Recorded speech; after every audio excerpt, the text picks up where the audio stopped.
Bir inson o'g'lini uzoq safarga jo'natayotib, bolam, ehtiyot bo'l, to'g'ri yur, to'g'ri tur, halol ishla, halol mehnat qil, vaqtida ovqatingni ye, vaqtida damin ol bolam. Bolam, siningni ehtiyot qil. Siningga ko'z quloq bo'l, ko'zni siningga ehtiyot qil, siningni ehtiyot qil. Bola o'yladi, men uzoq safarda bo'lsam, sinim uyda qolayotgan bo'lsa, men qanaqa qilib safarda yurib, uydagi sinimni ehtiyot qilaman? Mayli, xo'p, dada deb ketdi. Uzoq safarga bordi. Borgan joyda bir chiroyli qizni yaxshi ko'rib qoldi. Ketidan ilakishib, ergashib yuradigan bo'ldi.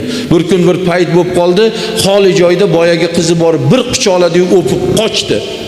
Shu ishni qilib afsus qildi. Bekor qildim dedim. Shuni nima ham qildim? Shundan nima mazza ham topdim? Bekorga qildim deb qilmasam bo'lar ekan deb vijdoni ezilib yurdi. Safar tugadi, uyiga kelib shunday eshigidan kiruvdi. Dadasi hovlida turgan ekan, ko'zi tush bilan, "Ey badbaxt" dedi. "Men senga aytgandim-ku siningni ehtiyot qilgin deb. Nega sen shu ishni qilding?" dedi. "Iflos, nega sen shu ishni qilding?" dedi. Nimaga desa, o'sha safardalik paytda begona qizni quchoqlab o'pib qochgan paytda buni ham singlisini bir yigit quchoqlab o'pib qochgan ekan. Qaytar dunyo, birodar.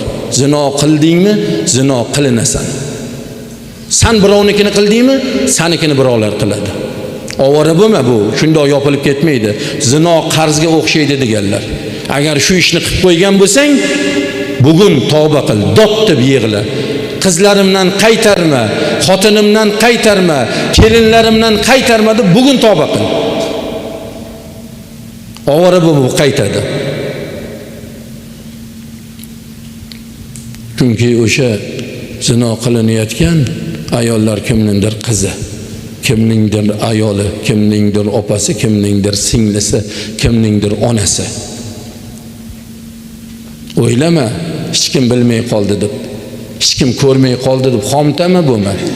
Hayotingga misol uchun